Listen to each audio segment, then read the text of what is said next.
Évangile de Jésus-Christ selon saint Matthieu, chapitre 19, des versets 3 à 12. En ce temps-là, les pharisiens s'approchèrent de Jésus pour le mettre à l'épreuve. Ils lui demandèrent: Est-il permis à un homme de renvoyer sa femme pour n'importe quel motif? Il répondit: N'avez-vous pas lu ceci?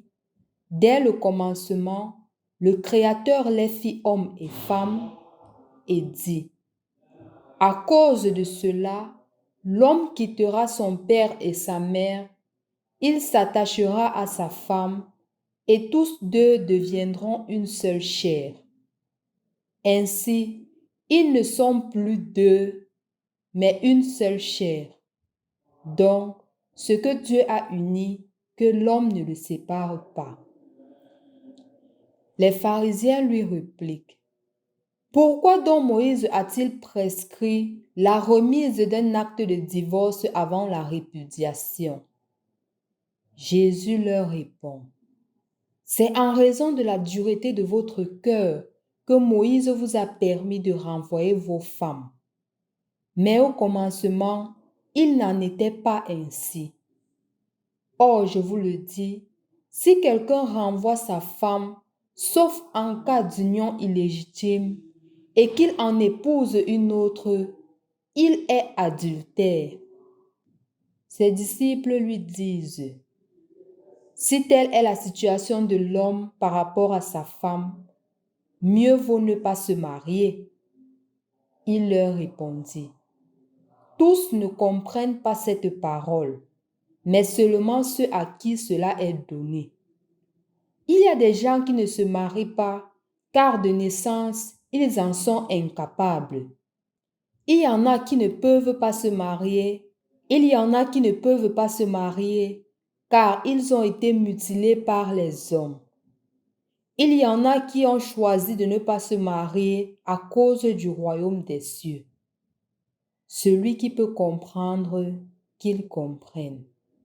Au nom du Père et du Fils et du Saint-Esprit. Amen. Loué soit Jésus-Christ.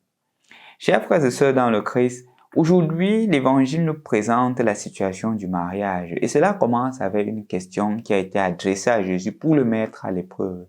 Est-il permis de renvoyer sa femme pour n'importe quel motif? Vous voyez, Jésus est tellement subtil qu'il ne s'assoit pas pour discuter que oui, il est permis pour tel motif. Il va à la source. Il dit justement que le mariage est indissoluble et cela a été fondé par Dieu. Le mariage prend sa source en Dieu, puisque c'est Dieu lui-même qui a créé le mariage, qui a inventé le sacrement du mariage. Il faudrait regarder le mariage non plus dans une perspective humaine, mais dans une perspective divine. Et si on regarde le mariage dans une perspective divine, les choses changent. Ce qui implique qu'on ne peut plus parler de divorce parce que c'est Dieu qui nous a unis. On ne peut plus parler de polygamie parce que l'homme et la femme ne forment plus qu'une seule chair. On ne peut plus parler de cela parce que je vois les choses dans la perspective de Dieu. C'est pour cela justement que le peuple dit, si c'est le cas, ça ne vaut pas la peine de se marier. Parce qu'ils ont encore la difficulté de voir le mariage dans la perspective de Dieu. Quand on voit le mariage dans une perspective humaine, on se comporte comme on veut. On se dit que je vais épouser la fille si je vais la laisser. Ou je vais engager cette relation, je vais laisser. Je vais faire le coup essai parce que je ne vois pas le mariage dans une perspective divine. Et c'est ainsi que, même quand on reçoit le sacrement du mariage à l'église, parfois le mariage tombe. Pourquoi? Parce que les bases sont faussées. Le mariage n'a pas été vu dans la perspective divine. Elle a été regardée dans une perspective humaine. De ce fait, chers frères et sœurs dans le Christ, je voudrais nous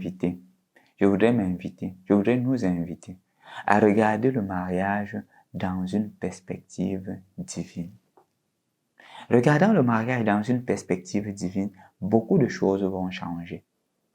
Si je veux regarder le mariage dans une perspective divine, je me prépare au mariage.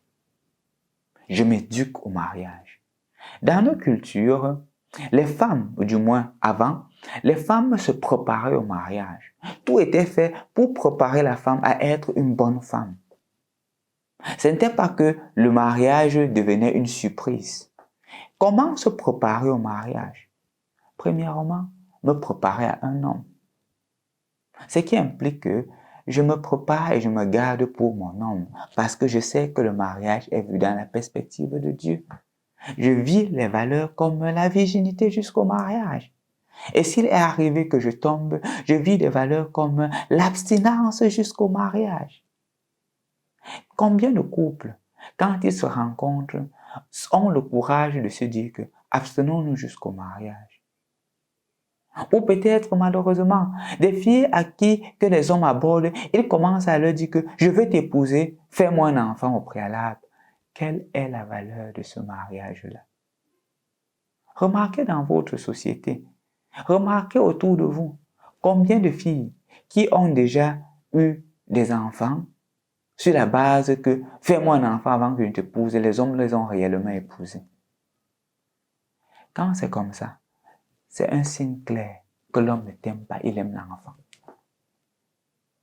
Ça veut dire que tu es un moyen pour l'accomplissement de ses volontés. Tu n'es pas la fin de sa volonté.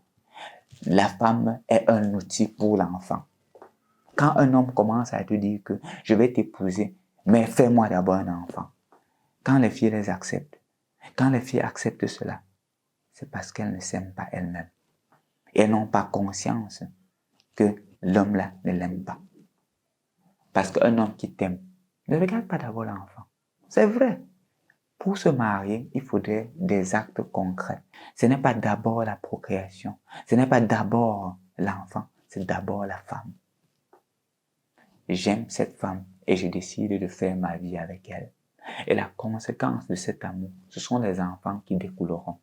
Ce n'est pas d'abord que j'aime les enfants qui sortiront de cette femme. Et donc, chers frères et sœurs dans le Christ, faisons très attention quand nous voulons choisir notre conjoint ou notre conjointe. Quels sont les critères sur lesquels je me base pour pouvoir la choisir? Parce que ces critères-là détermineront quel futur j'aurai avec cette femme-là ou cet homme-là. Si le critère, c'est d'abord le sexe, si le critère, c'est d'abord avoir un enfant, si le critère, c'est d'abord la situation financière, c'est un mariage qui ne durera pas. Mais si le critère, c'est l'amour vrai que nous ressentons l'un pour l'autre, si le critère, c'est que je ne m'engage pas vers elle parce que je veux profiter d'elle, parce qu'on me l'a obligée, mais parce que je l'aime, parce que je lui fais confiance, parce que je suis convaincu que c'est Dieu qui me l'a donné. Et donc, je peux vivre, par exemple, l'abstinence avec elle jusqu'au mariage. Je la respecte. Je suis prêt à tout pour elle. Je suis prêt à tout pour lui. Là sont des critères qui pourront nous aider à fonder un mariage sérieux. Et donc, quand un homme arrive devant moi, je ne me donne pas seulement à lui, j'ai le temps de laisser le Seigneur discerner, de voir, comme nous l'avions dit hier, les signes qui permettront de me dire que c'est l'homme de ma vie ou la femme de ma vie. Quels signes te permettent de pouvoir discerner? Si tu veux un mariage qui va durer, si tu veux un mariage selon la volonté de Dieu, prépare le chemin de manière à ce que l'homme qui arrive dans ta vie suive ce cheminement-là. Simple critère. C'est pas d'abord le sexe qui nous unit. C'est pas d'abord l'enfant qui nous unit. C'est d'abord l'amour. Et l'amour est patient. L'amour rend service. L'amour ne jalouse pas. L'amour veut le bien d'autrui. La lettre de Saint Paul aux Corinthiens. Au nom du Père et du Fils et du Saint-Esprit. Amen.